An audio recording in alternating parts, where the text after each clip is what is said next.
이제는 어디를 가야 아이들이 내신 성적을 좀 더 잘 받을 수 있을까? 학생들이 기존에는 7교시까지 매일 했다면 이제 6교시 하는 날도 있고 이런 식으로 줄어들어요. 우리 초등학교, 중학교 학부모님들도 이 고등학교 입시가 어떻게 변화되는지 알고 있어야 돼요. 독서랑 입시랑 무슨 상관이야? 입시를 떼놓고 독서를 왜 얘기해? 이런 식으로 말씀을 하셨더라고요. 근데 그래요? 저는 거기에 되게 반박하는, 저는 전교 1등부터 마지막 등수까지 생기부를 볼 수가 있잖아요. 그래서 본 결과 소위 명문대를 가는 친구들의 생기부에는 정말 독서 이력이 빽빽하게 들어 있습니다. 그게 뒷등수로 갈수록 줄어들어요. 아마 인서울 들어간 친구들은 독서 이력이 없는 친구들은 한 명도 없을 거예요. 저 장담합니다. 제목이 아주 정직해요. 스카이프 독서 습관을 길러줄 수 있다. 길러질까요? 이렇게 해가지고 약을 쳤습니다. 담임 선생님이 자꾸 상담 요청하면 귀찮아하지 않겠어요? 괜찮아요? 괜찮습니다. 네, 괜찮다고 얘기는 하시는데.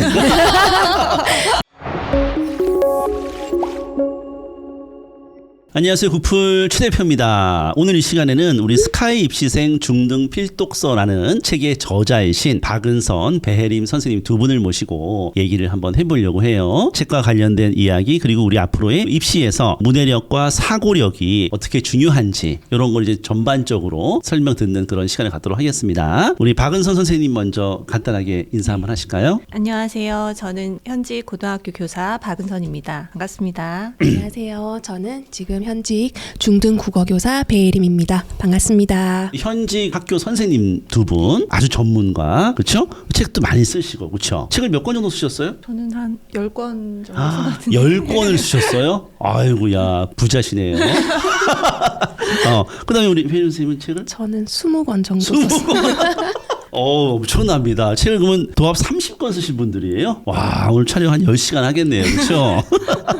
대단합니다. 야, 이렇게 훌륭하신 분들을 모시고 또 제가 또 오늘 한 수 배우도록 할게요. 예, 마음껏 얘기해 주시고, 그러면은 이제 우리 첫 번째 입시 앞으로 어떻게 변화될 것인가에 대해서 얘기해 보려고 그래요. 아마 우리 학부모님들도 잘 모를 겁니다. 그렇죠? 우리 초등학교, 중학교 학부모님들도 이 고등학교 입시가 어떻게 변화되는지 알고 있어야 돼요. 그래서 그 입시의 흐름을 읽고 있어야지 우리 아이들이 나중에 성장, 고등학교 올라갔을 때도 대비할 수가 있는 거예요. 그렇죠? 특히 우리 초중 학부모님들, 현재 고등학교 학부모님들은 물론이고 굉장히 도움이 될 것 같은데, 올해 고1이 되는 아이들부터 2028 개편안이 이제 적용이 되는데 크게 어떤 점이 변하는지 한번 설명을 우리 박은선 선생님께서 간단하게 해주실래요? 네. 올해부터 고등학교에서 고교 학점제가 전면 도입됩니다. 가장 큰 변화는 첫 번째 내신 성적 산출의 변화인데요. 기존의 9등급제였던 내신 산출이 5등급제로 변화가 됩니다. 기존에는 1등급 아이들이 상위 4%였다면 변화되는 입시에서는 상위 10% 아이들이 1등급, 그 다음에 누적 34% 아이들이 2등급이 되는 거예요. 지금 34%라고 하면은 기존 9등급제에서는 4등급 중후반 친구들이거든요. 그런 면에서 9등급에서의 1등급과 5등급에서의 1등급은 확연한 차이가 드러나겠죠. 그 다음에 기존에는 1년 동안 한 과목을 수강했다면 이제는 학기제로 과목을 운영하게 됩니다. 학기제로 과목명이 달라지고 과목 선생님도 달라질 수도 있고요. 그 다음에 기존의 국어, 영어, 수학 시수도 조금 줄어들어요. 기존에는 10단이었는데 이제 8학점으로 줄어들기도 하거든요. 그래서 공부에 대한 부담을 줄여둔다고는 하지만 어쨌든 입시는 크게 변하지 않기 때문에 계속 중요한 것 같고요. 또 중요한 게 선택 과목이겠죠. 아이들이 고2, 3학년 때 선택 과목을 선택을 하게 되는데 과목 수가 훨씬 많아지고 깊이도 달라지고 그런 면에서 좀 유념해서 봐야 될 것 같아요. 국영수 시수가 좀 줄어들면서 선택 과목 시수는 늘어난다고 봐야 되는 거예요? 어떻게 봐야 되는 거예요? 전체적으로 총 시수가 줄어듭니다. 총 시수가? 네. 그래서 학생들이 기존에는 7교시까지 매일 했다면 이제 6교시 하는 날도 있고 이런 식으로 줄어들어요. 그러면 애들이 하교하는 시간이 좀 빨라지는 거예요? 아니면 그 시간에 다른 걸 할 수도? 하교하는 시간이 빨라질 수도 있고, 아니면 선택 과목이 너무 많아지다 보니까 아이들이 공강 시간이 생길 수도 있어요. 학교마다. 대학처럼. 좋네요. 아주 좋아요. 그럴 수도 있습니다. 그래요. 자, 그래서 이제 크게 이제 세 가지의 변화가 있는데, 이제 내신이 10%. 34% 이렇게 되는 거예요. 그다음에 국영수 시수가 좀 줄어들면서 선택 과목들이 굉장히 많아지고 기피도 좀 달라진다 이런 얘기입니다. 맞죠? 그다음에 우리 선생님은 또 요 관련해서 뭐 하실 말씀 있어요? 사실 중학교에서는 네. 2028 네. 개편안이랑 관련해서 크게 뭔가 변화가 느껴진다거나 조금은 떨어져 있다 보니까 그렇죠. 그래서 전혀 없죠.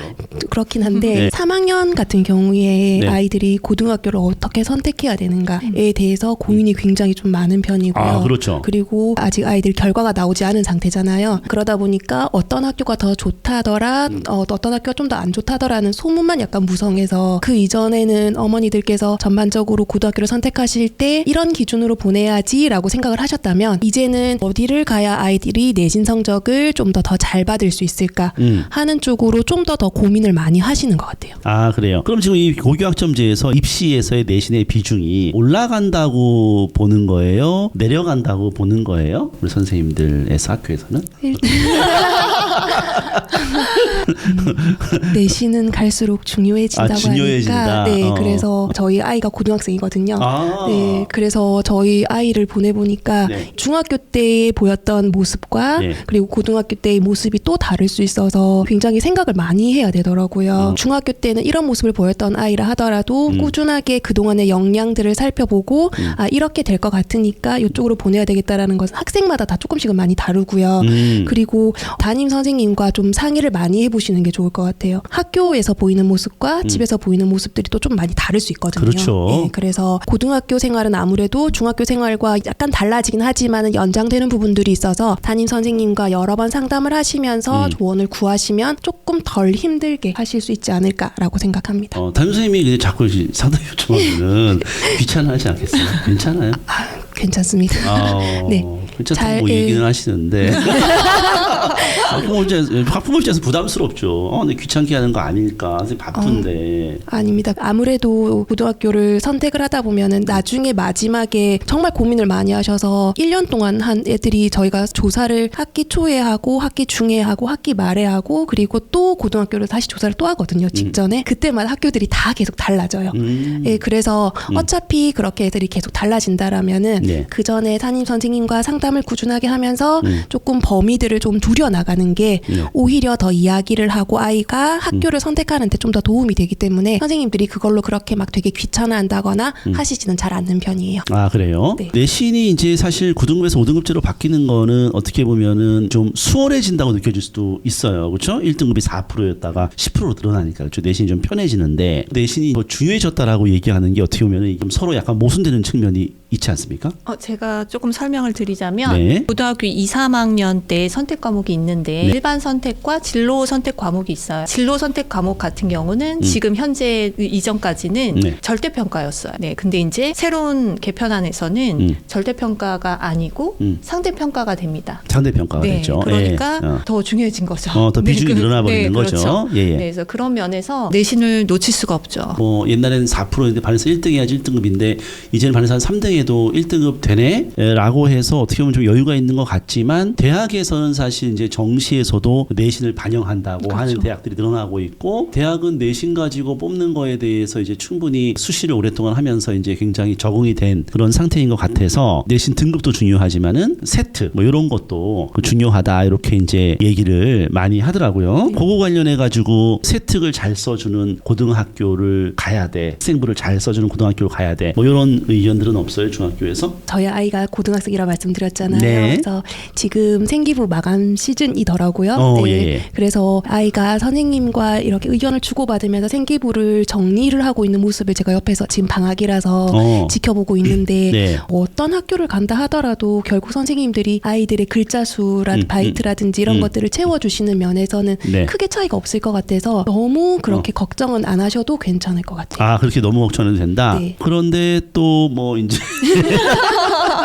그게 없죠. 아까 선택 과목 얘기도 했고 진로 과목들 같은 경우가 예를 들어서 어떤 고등학교는 이 과목 심화 과목이 있고 없고 그렇죠. 이런 것들이 사실 대학 입장에서 봤을 때는 아 얘가 좀 좋은 고등학교 나왔구나. 자사 특목 비스무리한 고등학교들은 또 굉장히 심화된 그런 과목들이 있잖아요. 그런 거 관련해 가지고 또 부모들이 신경을 쓰는 것도 같은데 그것도 분명히 드러나는 차이가 있긴 있어요. 그래서 네. 특목고가 더 유리할 거다, 자사고가 더 유리할 거다 된다라는 전망도 있기도 합니다. 있죠. 네, 내신이 좀 완화되고 했으니까. 그래서 자사 특목고가 뜨는 거고. 네. 그래서 많이 요즘 뭐 학교 알림이 같은 데 들어가가지고 또 많이 아시는 분들은 과목들이 얼마 정도 그렇죠. 깔려 있는지도 좀 검토도 좀 해보고 이러는 것 같아요. 복잡해지는 것 같은데 어쨌든 내신이 이제 결론적으로는 중요해지고 있는 거 추세는 계속 맞는 것 같고 그 다음에 고교학점제가 되면서 사실은 애들이 그러면은 어차피 내신도 또 내신대로 따야 되고 그렇죠. 세특도 해야 되고 국영수 시수가 줄어들어도 국영수는 열심히 탄탄히 준비를 해야 되고 또 선택 과목도 많아지니까 선택 과목도 열심히 해야 되고 뭐 이렇게 되네요. 그렇죠. 바쁘더라고요. 공부할 게 더 많아지네요. 지금 보니까. 좋아요. 그렇게 이제 간단하게 말씀하셨는데 제가 좀 그걸 한번 파봤습니다. 한번. 그다음에 이제 선행에 관련해서 동료 교사분들 영어, 수학, 과학 과목을 담당하시는 분들이 최소 이 정도는 해야 내신 따라가기에 무리가 없겠다 싶은 분량이 어느 정도냐. 한 학기 분량이냐, 1년 선행이냐. 그러니까 선행에 관련된 질문인가 봐요. 예, 요거 뭐 있어요? 많이 하면 할수록 좋죠. 이제 와서 근데 이제 많이 하면 할수록 좋죠, 당연히. 근데 다다익선이다. 아이가 그거를 받아들이느냐, 받아들이느냐가 중요한 것 같아요. 그렇죠. 그래서 아이 수준에 맞춰서 아이가 정말 받아들일 그릇이 크면 그렇죠. 정말 고등학교 수학 선행을 팍팍팍 나가도 돼요, 초등학생이. 그렇죠. 그런데 그 그릇이 안 됐는데 네네네. 아직 사고력이 커지지도 않았는데 네. 거기에 빨리빨리 진도를 나간다고 해서 네. 그거는 의미가 없는 것 같아요. 네, 그래서 아이 수준을 보고 아이가 심화 문제도 풀 수 있고 하면은 선행하면 됩니다. 독서도 마찬가지예요. 총균수에 뭐 중학교 1학년 때 읽을 수 있죠. 수준이 되면. 그래서 할 수 있으면 하면 좋아요. 저는 그렇게 생각합니다. 지금 그 자녀분이 중학교 1학년인데 네. 학원은 아예 안 보내요? 네. 학원- 예체능만. 예체능만 학원 보내고 그럼 수학 혼자 공부하는 거예요? 네. 그러면 그 수학이 얘가 어느 정도 선행 가고 있는지 그 판단이 되는 건가요? 그러니까 문제집을 풀고 있는데요. 문제집으로 하고 문제집으로 있어요. 그래서 소화가 되면 EBS 인강 듣고 그렇죠. 그런 식으로 하고 있고 네. 지금 고등학생인데 학원 다녀요? 지금은 다니고 있어요. 다니고 있고 네. 고등학생은 다녀야지. 자, 학원 다니는 친구들은 제가 봤을 때는 이렇게 생각하면 돼요. 이제 학원에서 이제 우리가 뭐 테스트도 보고 막 하지 않습니까? 숙제도 내고 근데 뭐 맨날 테스트 통과 못해, 맨날 숙제 못해 못 따라가는 거예요. 못 따라가는 애들은 그에 맞게 낮추면 되는 겁니다. 예. 좀 뒤에서 더 얘기를 해보고 두 번째 우리 입시 관련해서 보니까 학교 수업과 운영에는 어떤 변화가 있는지 학교에서 어떻게 대비하고 있는지에 대한 이야기가 있는데 그거 좀 설명 좀 해주실래요? 고1 같은 경우는 선택 과목이 없고 네. 공통 과목을 수강합니다. 예. 그래서 기존과 달라진 점이 거의 없습니다. 없어. 네. 예. 이제 고2부터 선택 과목이 있어서 많이 변화가 되는데요. 네. 이제 한 반이라는 개념이 거의 없어져요.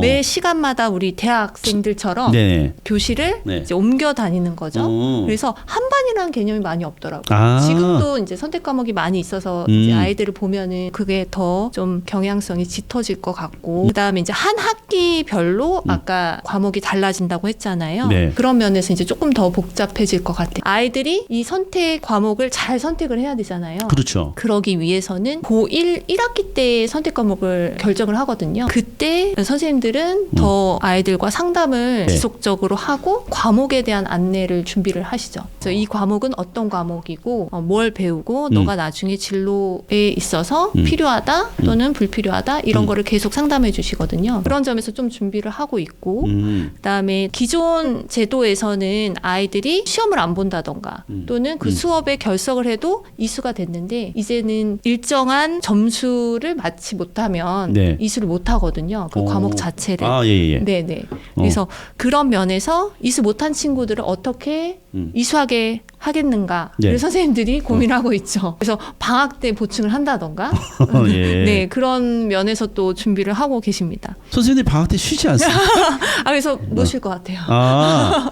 그 월급 받고 또 나오는 거군요. 대학교 계절학기 같은 그런 느낌인데 네네네 그렇죠? 맞아요. 그때 이게 고등학교 1학년 때 우리가 선택 과목을 이제 선택을 하는데 가기에 진로가 좀 어느 정도 결정돼 있어야지 선택을 하는 거 아니에요? 맞아요. 진로가 뭐 고1짜리가 진로 있는 애들이 몇이나 될까요? 제가 봤을 때는 한 반에 25명 중에서 맞아요. 나는 뭐가 될 거야 진로를 가진 애들이 5명도 안 될 것 같은데 그렇죠? 네. 근데 이렇게 맞습니까 이거? 맞아요? 학교 현장 이거 어때요 이거? 그래서 제가 이번에 고3 담임을 했잖아요. 예. 네, 그래서 그 전에 또 사례를 살펴보면 네. 그렇게 갈팡질팡하는 친구들이 많이 있죠. 그렇죠. 대부분이죠. 네. 30살이 돼도 자기 진로를 못 정한 사람이 태반인데. 그래서 나는 뭐 약사가 될 거야. 예. 딱 이런 직업이 아니더라도 어허. 어떤 계열을 정하면 좀 좋습니다. 계열이라도. 만약에 나는 자연 계열이야. 예예. 나는 뭐 인문 계열이야. 예. 또는 뭐 공학 계열이야. 이렇게 정해서 그것과 관련된 과목을 수강하면 좋아요. 그러면 계열 정해가지고 이렇게 계열을 중심으로 해서 선택과목을 선택하고 학생부를 만들어가는 게 입시에 확실히 더 도움이 되나 봐요. 그렇죠, 그렇죠. 아 그렇구나.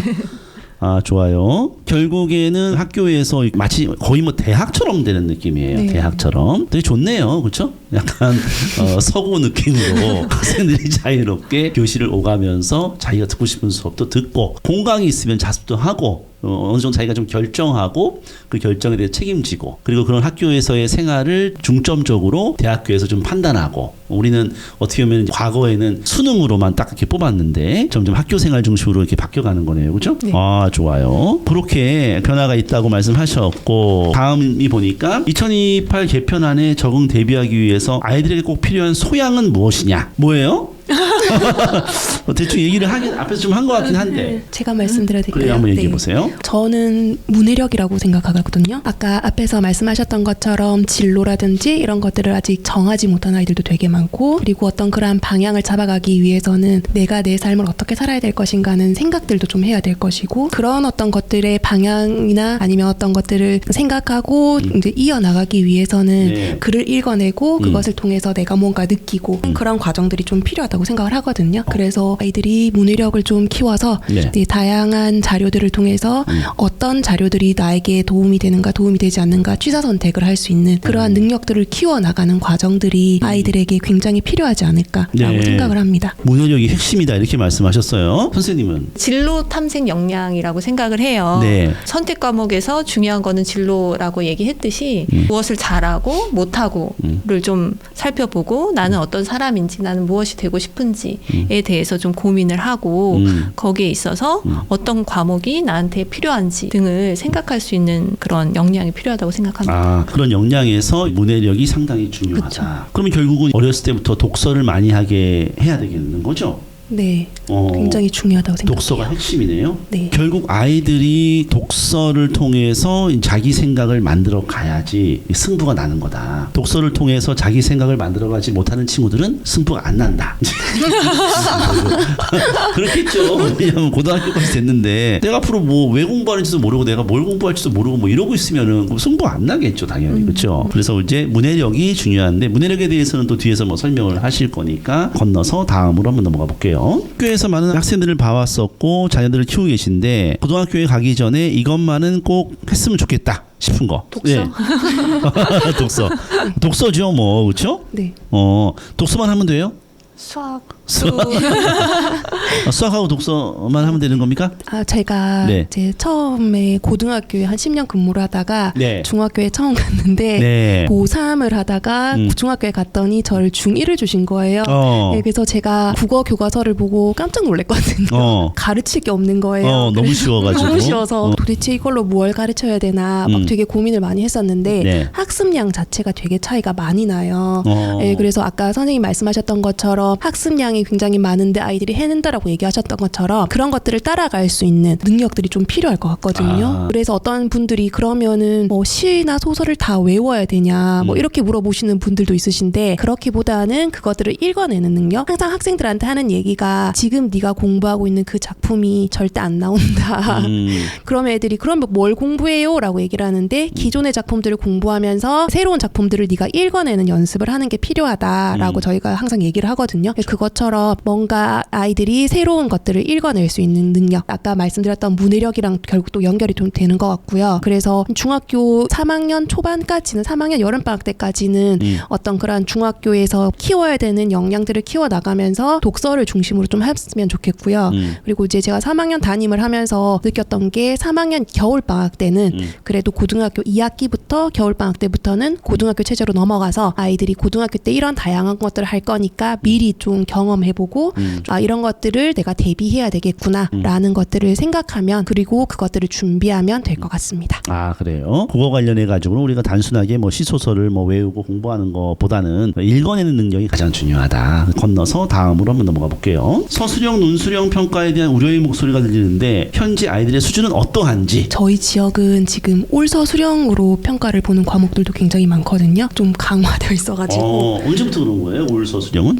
저희 꽤 한 10년 가까이 된 것 10년 같아요. 가까이 예. 올 서술형으로? 네, 그러니까 모두 다 올서 수령은 아닌데 그렇게 낼 수도 있을 정도로 네. 서술형 비중이 굉장히 높은 편이고 와. 예, 수행 평가의 경우에도 대부분 글쓰기 수행 평가들이 되게 많은 편이에요. 그렇죠. 네, 학생들의 수준은 수준은? 네, 제가 어떤 문제를 출제했을 때 그 문제의 출제 의도를 충분히 파악해서 제가 만든 예시 답안을 아이가 똑같이 적을 정도로 굉장히 뛰어난 역량을 가진 친구도 있고요. 있고. 네, 반대로 네, 전부 모름이라고 쓸 정도로 네, 그 정도로 네, 굉장히 조금 문해력 부분들이 좀 많이 부족한 그런 친구들도 좀 같이 있는데 그런 친구들 아까 25명 얘기하셨던 것처럼 네. 25명이 같은 교실에서 수업을 듣습니다. 네, 그렇죠. 그러다 보니까 아무래도 학교 수업에서 아이들이 제가 이런 것들을 해야지라고 계획을 했던 부분들이 있는데 네. 그 부분들을 충분히 다 하지 못하고 나오는 경우들도 좀 있는 편이고요. 아무래도 이제 뛰어난 아이들의 경우에는 충분히 제가 하나를 얘기했지만 걔가 10개를 충분히 받아들이는 아이들도 있지만은 네. 그렇지 못한 아이들도 있다 보니까 그런 아이들도 있고 반대로 제가 아무리 얘기를 해도 잘 안 듣는 그런 친구들까지 있어서 이런 아이들을 뭔가 이렇게 다 아우를 수 있는 네. 이러한 어떤 것들을 네. 저희가 계속 지금 고민은 하고 있는 중이고요. 그렇습니다. 지금 이제 우리가 바뀌는 입시에서 혹시 그 레벨별 수업 이런 것도 있나요? 레벨별 수업? 중학교에서는 딱히 있진 없고 않은데 고등학교 네. 레벨별 수업 없네요. 하지만은 뭐야, 아이들 취향에 따라서 뭔가 선택할 수 있으니까 아. 예, 제가 고교학점제 연수 들었을 때 장학사님이 그런 말씀하시더라고요. 그러니까 좋아하지 않는 거를 억지로 듣게 하는 게 아니라 자기가 좋아하는 영역이 있으면은 그 영역의 것을 듣다 보면은 예, 아이들이 싫어하는 것보단 좋아하는 걸 들으면 좀 더 집중하는 것처럼 그런 쪽으로 아이들의 방향을 끌어갈 수 있는 게 고교학점제라고 말씀을 하시더라고요. 그러네요. 예. 제가 너무 이게 사교육의 관점에서 레벨별 수업을 레벨별 수업은 안 돼. 이거 레벨별 수업은 애들을 그 레벨을 나누고 순위를 매기는 아주 나쁜 교육이잖아요. 그렇죠? 애들이 잘하든 못하든 같이 어울려서 하는 걸 보면서 각각의 장점을 살려가지고 수업을 우리 학교에서 진행하려고 하고 있는데 그래서 레벨 얘기를 하고 앉아 있으니 완전히 잘못 짚었네요. 좋아요. 근데 이제 결국은 이 문해력이 너무 중요하다. 왜냐하면은 올 서술형으로 지금 출제하는 과목도 있고 또 수행 평가는 전부 서술형이란 말이에요. 그렇죠? 그러니까 문해력이 안 되는 아이들은 결국 이런 문제를 해결할 수가 없는 거예요. 그렇죠? 네, 쉽지 않죠. 와, 이거는 뭐 독서를 안 해가지고는 도대체 방법이 없는 상황이 되는 것이고 쓰기 연습도 굉장히 중요하네요. 쓰기 연습. 네, 굉장히 중요합니다. 아, 쓰기 연습도 너무 중요하네. 그 논서 수령 관련해서 고등학교는 지금 어떻습니까? 비슷해서.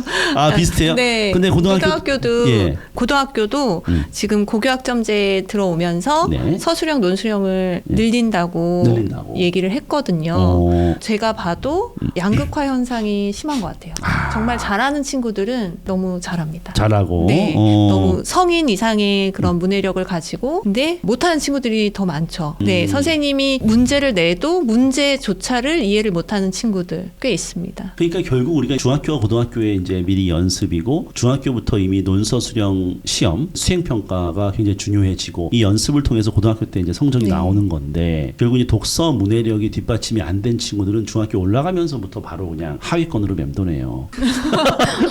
어쨌든 그냥 그 정도로 그냥 치명적인 중요성이 있는 거네요. 그렇죠? 좋습니다. 추가 질문 한번 드려볼 건데 교과서 학습에 관련해서 교과서에 시키는 대로만 과제를 수행해도 문해력, 글쓰기 대비가 충분히 가능하냐, 교과서가 재미없고 너무 쉽다 이런 의견이 있는데 그래도 해야 되냐, 이런 단점들을 보완할 수 있는 방법이 있냐 관련해서 대답 한번 해주세요. 교과서가 최소한의 양이라고 생각하시면 될 것 같아요. 교실 안에 1등부터 25등까지의 수많은 아이들이 있는데 그 아이들의 평균 정도의 수준을 맞춘 게 교과서라고 보시면 되거든요. 네. 그래서 아무래도 뛰어난 아이들에게는 조금 부족한 부분들이 분명히 있을 것이고 네. 대부분의 아이들은 그래도 네가 이 정도의 학년이라면은 이거는 반드시 알아야 된다. 이 정도까지는 반드시 꼭 해야 된다 된다라는 기준이 교과서라고 보시면 될 것 같고요. 네. 그래서 재학년 수준의 교과서를 보고 아이가 충분히 잘 한다면 그 다음 단계로 조금 더 깊이 있는 심화 공부를 한다든지 이 정도는 쉬우니까 그 다음 학년 거에 선행을 조금 더 한다든지 하는 다음 단계로 나가도 괜찮을 것 같습니다. 교과서는 이제 최소한의 양입니까? 교과서를 소화하고 그것을 이제 충분히 이해가 되는 아이들은 이제 심화해도 된다 이런 네. 얘기죠. 네. 그럼 우리가 그 입시에 대해서 좀 한번 살펴봤어요, 그렇죠? 고교 학점제 관련해 가지고 학교에서는 지금 어떤 움직임이 있는지 그런 것들에 대해서 한번 쭉 살펴봤습니다, 그렇죠? 그럼 우리 두 번째 내용으로 한번 넘어가 볼게요. 네. 두 번째를 보니까 2028 입시 개편안과 고교 학점제에서 문해력 사고력이 어떻게 작용하는지에 대해서 한번 얘기를 해볼 거예요.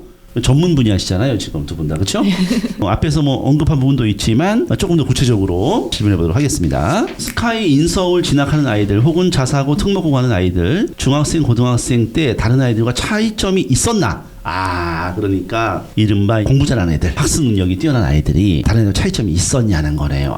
좋아. 굉장히 궁금하네요. 그럴까요? 중학교부터 네. 얘기할게요. 예. 집중력이 굉장히 뛰어납니다. 제가 수업을 이렇게 하고 있다 보면은 저 아이가 내 이야기를 굉장히 잘 집중하고 있구나, 내 이야기를 충분히 잘 받아들이고 있구나 네. 라는 생각이 들 정도로 굉장히 집중을 잘하고요. 네. 그리고 집중 시간이 굉장히 긴 편이에요. 사실 중학교 교실은 아이들이 많이 45분 수업 동안에 수업을 다 할 수 없게 중간에 장난도 되게 많이 치는 편이고 좀 산만한 친구들이 많은 편이거든요. 근데 공부를 잘하는 친구들은 긴 시간 동안 집중해서 집중을 되게 잘 듣고요. 그리고 선생님이 무슨 말씀을 하시는지를 굉장히 파악하려고 되게 애쓰는 모습들이 많이 보입니다. 학생 중에 한 명이 저희 이제 선생님들이 아마 다 보는 눈이 비슷하신 것 같아요. 그 학생은 특목고를 가려고 하는 생각이 있었던 학생은 아니었었거든요. 네. 근데 모든 3학년 담임 선생님과 모든 선생님들이 이 아이의 정도의 집중력이라면 특목고를 써봤으면 참 좋겠다라고 얘기를 하셔서 담임 선생님이 학생에게 직접 너 여기 한번 써보는 게 어때? 라고 하셨는데 애가 깜짝 놀라면서 제가 거기 가도 될까요? 라고 물어보시는 거예요. 그래서 저희가 다들 네가 떨어지면은 그 학교가 사람 보는 눈이 없는 거다 했는데 그 학교에 가서도 막상 보니까 진짜 면접 볼 때도 굉장히 그 아이의 그 빛나는 그 모습들이 보이셨나 봐요. 그래서 어렵지 않게 특목고에 합격했던 적이 있습니다. 특목고에 합격해서 가서도 잘 했는지는 혹시 정확하진 않는데, 미안합니다. 네. 네, 근데 한번 학교에 찾아왔었는데 네네네. 성적을 물어보진 않았지만은 아무래도 뛰어난 친구들이 많다 보니까 네. 수업 시간에 굉장히 재미있고 활동적으로 해서 학교 생활 너무 만족한다고 얘기를 하더라고요. 좋아요. 일단 집중력이 굉장히 뛰어난다라는 네. 얘기를 해주셨고 고등학교 같은 경우는 네. 공부량 자체가 일반 친구들하고 틀립니다. 네. 그래서 공부량이 엄청나게 많고요. 네. 공부 동기 장전이 되어 있기 때문에 네. 공부에 대한 그런 간절함도 높고 공부량이 많고 네. 그리고 그냥 지식을 받아들이는 게 아니라 네. 뭔가 심화 학습을 통해서 그걸 가지고 경쟁력을 만들어내죠. 학교에서 배우는 거는 당연히 다 알아야 되고 그 다음에 깊이 탐구하면서 네, 심화 학습을 하는 특징이 있습니다. 심화학습이라고 하면은 뭐 결국은 이제 저기 선행학습 얘기하시는 거예요? 심화학습 이퀄 선행학습 아닌가요? 아니죠. 이제 고등학생이니까 네. 고등학생이니까 심화 학습이어서 정말 만약에 내가 공부한 분야에서 네. 좀 더 전문적인 지식 이런 거를 책이나 아니면 논문까지도 이렇게 살펴보면서 네. 학습을 하고 탐구를 하죠. 책을 찾아보고 또 그렇죠. 논문도 뒤져서 보고서도 써요? 보고서? 네, 그렇죠. 보고서나- 보고서까지 써서 네. 선생님한테 제출도 네. 하고 그런 선생님 세트에 써주고 그렇죠. 대치팀이 요거 해주는 학원이 있습니다. 학원에서 해준다고요? 학원에서 해줘요. 네, 학원에서 근데 이제 학원에서 해주면 문제가 뭐냐면 네네. 만약에 면접에서 그걸 물어보면 그렇지. 답을 못하죠. 못하죠. 맞아요. 네. 좋습니다. 그래서 어쨌든 이제 고등학교에는 이런 심화 학습이 중요하네요. 네. 중학교에 공부 잘하는 애들은 집중력이 뛰어난 뛰어나요. 아이들. 네. 집중력은 타고나는 거 아닙니까? 약간 그런 느낌도 없잖아 있는데 근데 아이들이 하고 싶다라는 생각 내가 잘해야 되겠다라는 그런 의지들이 결국에는 집중을 하게 만드는 것 같아요. 고등학교에 비해서 중학교는 사실은 학습량이 굉장히 작은 편이거든요. 제가 생각했을 때는 아이들이 어느 정도 집중한다면은 충분히 일정 이상의 수준은 갈 수 있다고 생각을 해요. 그래서 그렇게 어느 정도 수준 된 아이들이 내가 노력하면 할 수 있구나 성공 경험들을 계속 반복해서 쌓다 보면은 결국에는 고등학교 가서 뭔가 하고 싶다라는 욕심 욕심이 좀 더 생길 거고 목표를 의식을 가지고 열심히 하고 그리고 이제 이끌어 나갈 수 있는 동기가 되지 않을까 생각합니다. 아, 그러니까 결국에 우리가 집중력이라는 것도 내가 공부하려는 의지, 초등학교 때나 뭐 이럴 때 책을 많이 읽으면서 문해력을 향상시키면서 왜 공부를 해야 되는지에 대한 어떤 깨달음 이런 걸 바탕으로 해서 중학교 때 집중력을 충분히 기른 아이들이 고등학교 올라가서 심화학습까지 쳐내면서 잘 하더라 이렇게 정리할 수가 있네요. 독서 문해력은 이건 이게 안 되면 그냥 끝이네. 끝이야. 예, 너무 중요한 얘기네요. 좋습니다. 그렇게 공부 잘하는 아이들에 대해서 한번 얘기를 해봤고 입시 개편안에 대비한 아이와 대비하지 못한 아이 어떤 차이가 있을까? 아무래도 아이들이 해가 갈수록 교과서 내용이 길어지고 네. 내용이 어려워지다 보니까 네. 그 내용들을 잘 이해하지 못한 아이들은 선행하기는커녕 제 학년의 수준도 사실 따라가지 못한 아이들이 많거든요. 그렇죠. 예, 저희는 아무래도 공교육에 있다 보니까 아이들이 1번부터 25번까지 다양한 아이들이 있는데 그 중에서 많은 아이가 사실 자기 학년의 수준을 따라가는 것도 힘들어하는 아이들이 굉장히 소수의 잘하는 아이들도 있긴 하겠지만은 네, 그렇거든요. 그래서 이해도라든지 아니면 집중력이라든지 이런 것들을 꾸준하게 아이들이 키워나가야지 입시가 바뀐다 하더라도 아이들이 거기에서 적응해 나갈 수 있을 거라 생각을 하거든요. 사실 뭔가 어떻게 변화가 많이 일어난다 하더라도 기본은 결국에는 아이가 가지고 있는 능력을 굳건하게 꾸준하게 이어나가는 게 가장 중요하다 생각을 하는데요. 뿌리가 깊은 나무가 흔들리지 않는다라고 얘기를 하잖아요. 네. 그래서 저는 오랜 시간 동안 꾸준하게 기본을 쌓는 공부를 한다면은 고교학점제로 바뀐다거나 아니면 이렇게 뭔가 한다 하더라도 아이들이 덜 힘들어하면서 자기 실력을 유지해 나갈 수 있지 않을까라고 생각을 합니다. 아, 그래요? 그걸 한마디 하고 싶었어요. 예. 제가 타 채널에 출연을 했는데 거기에 댓글에 네. 이런 거 말씀드려도 돼요? 아, 되죠. 아무나 얘기하면 돼요. 독서랑 입시랑 무슨 상관이야? 입시를 떼놓고 독서를 왜 얘기해? 이런 식으로 말씀을 하셨더라고요. 아, 근데 그래요? 저는 거기에 되게 네. 반박하는 말씀을 드리고 싶거든요. 저는 전교 1등부터 네. 마지막 등수까지 생기부를 볼 수가 있잖아요. 그래서 본 결과 소위 명문대를 가는 친구들의 생기부에는 네. 정말 독서 이력이 빽빽하게 들어 있습니다. 아, 독서 이력이? 네. 그게 뒷등수로 갈수록 줄어들어요. 아, 뒷등수 갈수록? 네. 시간이 없다고 하잖아요. 인서울 또는 스카이, 뭐 명문대 가는 친구들은 시간을 쪼개서 정말 그 틈을 이용해서 독서를 하고 있어요. 네, 그거를 아셔야 돼요. 입시하고 독서는 별개가 아니라 이제는 정말 생기부에 독서 이력이 들어가는 만큼 네. 그 독서가 바로 성적하고 연관이 되는 거죠. 입시 성적하고. 근데 그 생기부에 독서 이력을 쓰는 날이 있어요? 없었다는 얘기 들은 것 같아요. 아, 네, 없는데. 네, 없는데. 네, 과세특이나 네. 진로나 자율활동에 녹여낼 수가 있거든요. 아, 진로, 그다음에 세트, 그리고 자율활동 이런 데다가 그냥 읽을 네. 책을 막 때려 넣는군요, 그냥. 그렇죠. 아, 네. 그리고 면접관들은 그걸 가지고 면접에 또 활용을 하기가 좋잖아요. 너무 그거에 좋죠. 대해서 물어보면 되니까. 네. 면접관들이 내가 읽은 책이 있어요. 내가 읽었어요. 그쵸. 이거 하나? 나 이거 아니까 물어보면 되죠. 네. 예. 그래서 그런 면에서 독서가 없는 친구는 없을 거예요. 아마 인서울 들어간 친구들은 이야. 독서 이력이 없는 친구들은 한 명도 없을 거예요. 저 장담합니다. 아니 세상에 이게 고등학교 올라가면 사실 책 읽을 시간이 없어요. 책 읽을 시간이 없어가지고 고등학교 애들은 책을 못 읽는다고 하는데 그래도 이렇게 많은 책을 넣는다는 거는 실제로 이제 중학교 때 읽은 책도 있을 것이고 네. 그리고 틈새 시간 날 때마다 읽는다는 얘기네요. 그렇죠. 아. 저도 한마디 말씀드려도 될까요? 예. 네, 저희 아이가 아까 독서 말씀하셨던 것처럼 과목마다 독서를 다 같이 하더라고요. 과목마다. 네, 과목마다 선생님들이. 예, 모든 교과 선생님들이 다 하시더라고요. 그래서 교과 수업을 배우고 그것과 관련된 독서 활동을 아이들에게 하게 시키셔서 그래서 저희 아이가 계속 연락 와서 엄마 무슨 책 사주세요라고 네, 계속 연락이 오더라고요. 그래서 저는 이제 엄마로서 아이가 다 사달라고 하는 책을 사주는 역할을 했었는데 그리고 이제 아이가 나중에 그런 얘기를 하더라고요. 그러니까 수업 시간에 교과 내용을 배우고 그 내용과 관련된 책들을 선생님들이 수업을 읽게 하시고 그리고 그것들을 탐구 활동 과정을 거쳐서 결국에 생기부에 이 내용들을 세특으로 녹여낸다라고 이야기를 하더라고요. 좋은 고등학교 다니나 봐요? 아, 다 그래요. 다 저희 그래요. 저도 네. 제가 고등학교도 그렇고. 아, 좋은 학교만 그런 게 아니고. 왜냐면 이제 요즘 고등학교들이 세특을 다 잘 써주려고 하잖아요. 예. 그걸 위해서는 독서를 활용하시는 거죠, 선생님들이. 아주 책을 그냥 한 달에 한 10권씩 읽어야 돼요. 그 정도는 아니에요. 한 학기에 그래도 한 한 학기에 과목마다 지금 거의 대여섯 무조건 것 같아요. 한 달에 거의 한 권은 읽는다고 네, 봐야 네, 되는 거네요. 그렇죠. 야, 이게 좀 독서를 안 해가지고는 지금 좋은 대학을 못 가네. 수학이 중요한 게 아니고.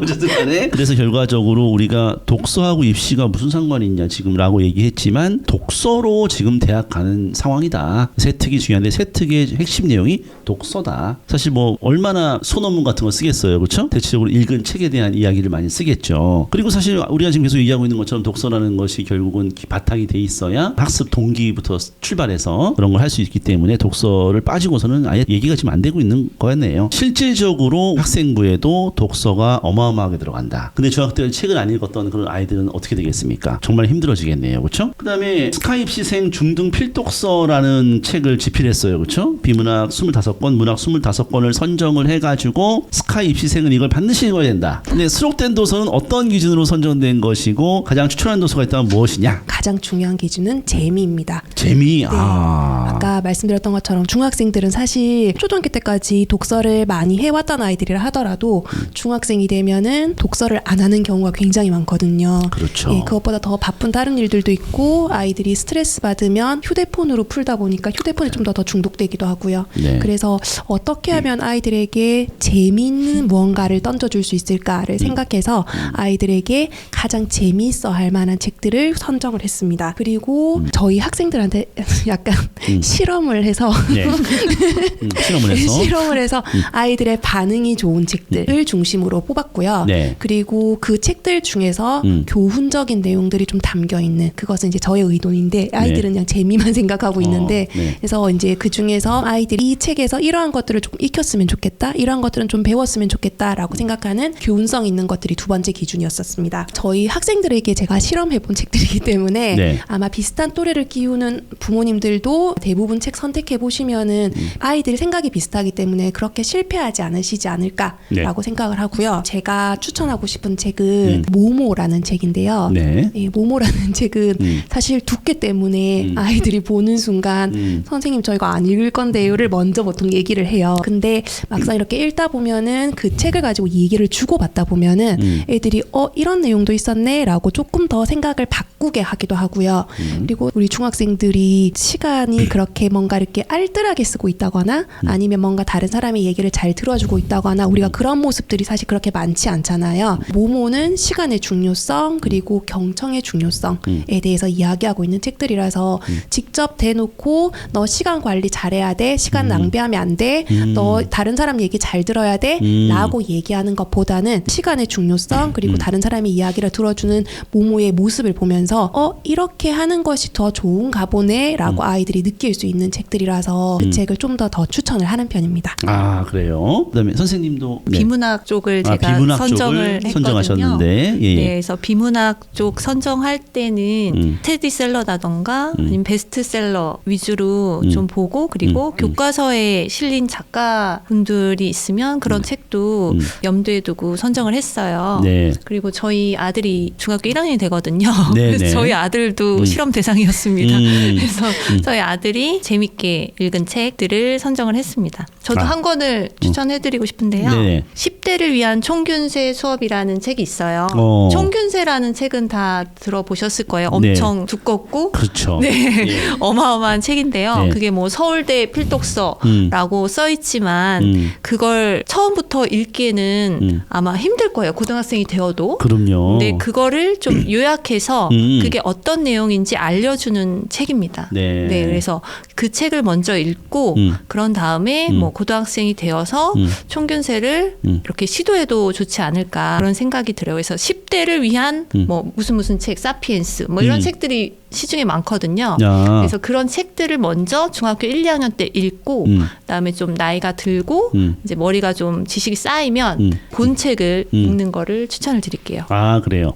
그렇게 문학과 비문학 25권씩 선정한 내용을 요 책에 이제 담았는데 그럼 요 책에서는 이제 그 책에 대한 어떤 얘기들을 주로 실려 있는 거예요? 선정 도서에 뭐 읽어야 할 이유 아니면 뭐 어떤 내용? 아이들이 책 읽을 시간이 좀 부족하다 보니까 약간 책의 내용에 요약한 부분들도 좀 들어가 있고요. 네. 그리고 아이들에게 교사로서 이러한 부분들에 좀 더 초점을 맞춰서 읽었으면 좋겠다라고 생각하는 포인트들. 네. 그리고 약간 이건 조금 그렇긴 한데 엄마들이 사실 저는 독서할 때 때 가장 중요하게 생각하는 것 중에 하나가 부모님이 먼저 읽어보시고 아이에게 책을 권하는 게 가장 좋다고 생각을 하거든요. 근데 사실 부모님도 되게 바쁘시잖아요. 다 못 읽으실 수 있으니까 커닝페이퍼처럼 네, 그래서 미리 먼저 요거부터 읽어보시고 이런 부분들이 되게 좋다던데 너 이거 한번 읽어볼래? 라고 권할 수 있는 그러한 포인트들을 정리한 책이라고 보시면 될 것 같아요. 아, 스카이 입시생 중등 필독서라는 책이 50권의 책을 추천을 하고 있는데 네. 문학은 재미있는 책 중심으로 해서 교훈 가질 수 있는 거, 비문학은 베스트셀러와 교과서 작가들을 이제 활용한 것들을 했는데 일단은 이제 활용할 수 있는 방법 중에 하나가 이제 어머님이 사서 읽으면서 네. 자, 너 이거 10대를 위한 총균세 한번 읽어볼래? 뭐뭐 한번 읽어볼래? 생일 선물로 책을 주면서 나는 총균세 내용을 인지하고 아이랑 같이 대화 나눌 수 있는 이런 용도로 사용할 수 있고 그 다음에 이제 애들이 내가 책 읽을 시간이 없어 이걸 보고 세특에다가 읽은 것처럼 쓰고 내용도 좀 알고 있고 이건 아니에요? 그건 아닌 것 같아요. 그건 아니고 미안합니다. 그런 거는 있어요. 네. 읽기 전에 네, 먼저 내가 여기에 초점을 두고 읽어야지라는 그렇지. 네, 방향을 봐요. 막무가내로 읽기보다는 요거를 보고 읽으면 책에 대한 흥미도 있고 좀 끈기를 갖게 되는데 그럼 이 책을 읽으면 이 책 나 정말 이 책 한번 한번 읽어보고 싶다는 생각이 들어요? 들겠죠. 약을 쳤습니다.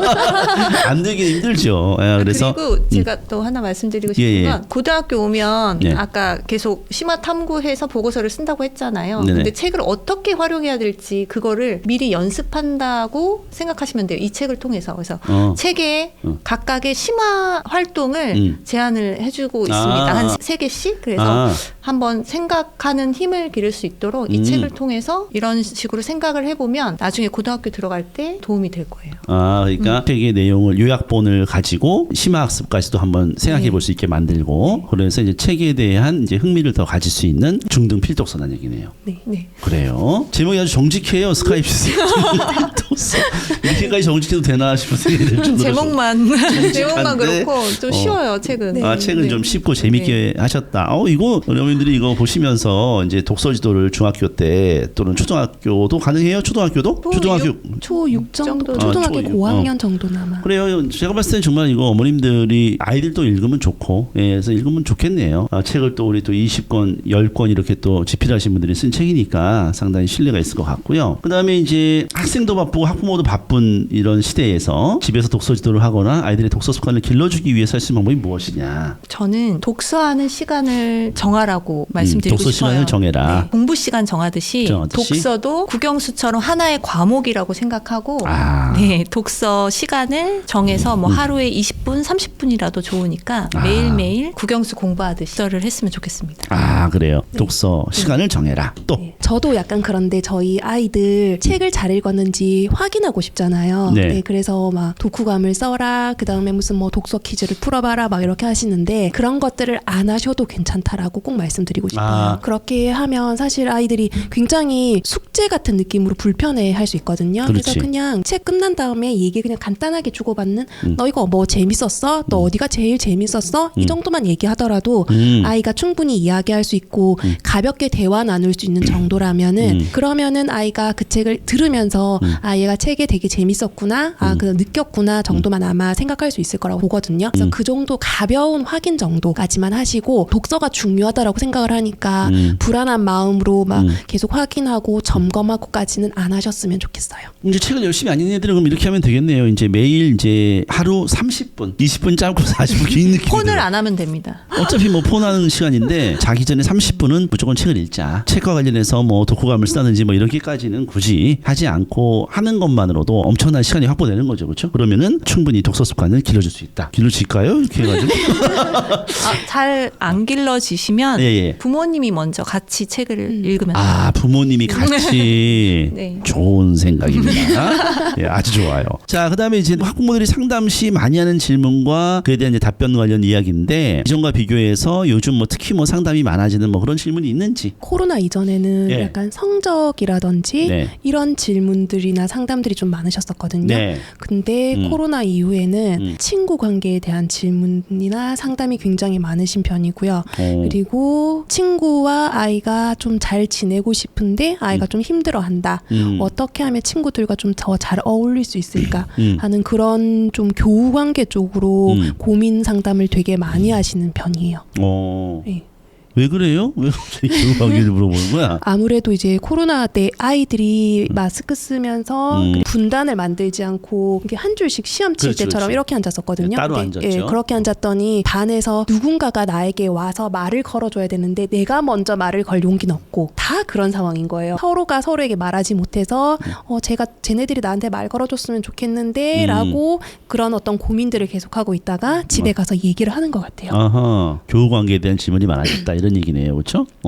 선생님들이 뭐 조모임 같은 거 많이 해야 되겠네. 그래서 중학교 경우에는 네. 활동 중심 수업을 좀 많이 하는 편이거든요. 모둠으로 활동을 해서 뭔가 아이들과 이야기를 주고받는 그런 어떤 활동들을 좀 많이 하는 편이라서 그때 이제 아이들이 얘기를 좀 주고받기도 하고 분단도 저희가 다시 만들어 보기도 하고 어떤 분들은 마니또 같은 것들 뭐 그렇죠. 이런 것들 하시면서 이렇게 하려고 하는데 네, 근데 아무래도 사춘기들은 그거에 쉽지만은 않은 것 같아요. 맞아요. 그 다음에 요즘 아이들이 좋아하는 책? 네, 뭐 있습니까? 아이들이 좋아하는 책이? 요즘 아이들은 패드를 보죠. 아, 패드. 아, 넷플릭스. 그러니까 좋아하는 책은 뭐 사실상 뭐 없잖아요. 책을 잘 안 읽어요. 책을 거의 안 읽으니까 그렇죠? 재미있는 게 너무 많아가지고 근데 이 패드로도 애들이 책을 읽잖아요. 그럼 패드로 읽는 거하고 책으로 읽는 거하고는 어떤 거 같아요, 선생님들은? 저는 개인적으로 종이책을 더 선호하는 편이고요. 종이라는 물성이 있다 보니까 넘기는 재미도 있고 넘기는 재미? 그리고 아이들이 필요하다면 필기도 중간에 할 수 있고요. 필기도 할 수 있고. 예, 그리고 내가 읽다가 패드나 이런 같은 경우에는 읽다가 내가 어떤 페이지에 뭐가 있었는데 라고 해서 그걸 다시 보기가 쉽지가 않잖아요. 네. 근데 종이책은 내가 이렇게 표시를 해놨다가 필요한 부분이 있으면 좀 빠르게 보기도 하고요. 저는 그래서 개인적으로는 패드로 되어 있는 이러한 전자책보다는 종이책을 좀 더 추천하는 편이에요. 네. 저도 네. 이제 전자책하고 종이책하고 읽을 때 네. 저 자신을 비교했을 때 어허. 훨씬 집중력이 종이책이 좋더라고요. 아, 집중력 면에서 종이책이 더 좋은 것 같아요. 맞아. 그래요. 전자책 같은 거 읽다가 뭐 궁금한 게 있으면 또 검색할 수도 있고. 그러니까요. 검색하다가 이제 빠져나가는 방법이 있을 수 있기 때문에 역시 이제 종이책이 중요하다. 공부를 일단은 뭐 아날로그가 일단 좋은 것 같습니다. 자, 그래서 전반적인 내용은 오늘 다 질문을 한 것 같아요. 결국에는 이제 변하는 입시 속에서도 문해력과 사고력이 되는 친구들이 좋은 결과를 받아볼 수밖에 없다라는 얘기를 이제 하셨고 그와 관련해서 이번에 이제 우리 스카 입시생 중등 필독서라는 책을 출간하시면서 좋은 책들을 이제 추천해 주셨으니까 학부모 학생들이 이제 찾아보면은 좋을 것 같습니다. 자, 그럼 오늘 뭐 요 정도 얘기를 했는데 마지막으로 덧붙이고 싶거나 부모님들한테 하고 싶은 말씀 있으면은 독서가 중요하다고 하지만 너무 독서로 스트레스는 안 받으셨으면 좋겠고요. 독서라는 게 아이들에게 재미있는 놀이고 쉼이었으면 좋겠습니다. 그렇게 하면 아이들이 아마 독서에 스트레스를 조금 덜 받지 않을까라고 생각합니다. 아, 그래요. 알겠습니다. 아이들에게 독서는 중요하다는 거 다 알고 계시잖아요. 독서를 함께 하셨으면 좋겠습니다. 그래서 부모님도 함께 아이와 책을 펼쳐서 그 책에 대해서 대화도 나누시고 아이의 생각도 들어보시는 그런 시간을 2025년도에 가지셨으면 좋겠습니다. 네. 어머님들이 아이들이 읽는 책을 다 읽을 필요는 없습니다. 여기 스카 입시생 중등 필독서를 보고 얘기하면 되니까 충분히 책도 제가 좀 보니까 재밌게 이렇게 쓰여진 것 같더라고요. 그래서 그거 좀 보면서 아이들하고 책도 읽고 대화도 나누면은 훨씬 뭐 좋겠죠. 그렇죠? 자, 그러면은 오늘 그 수고하셨고요. 저희는 뭐 다음 기회에 다시 뵙도록 하겠습니다. 수고하셨습니다. 감사합니다. 감사합니다.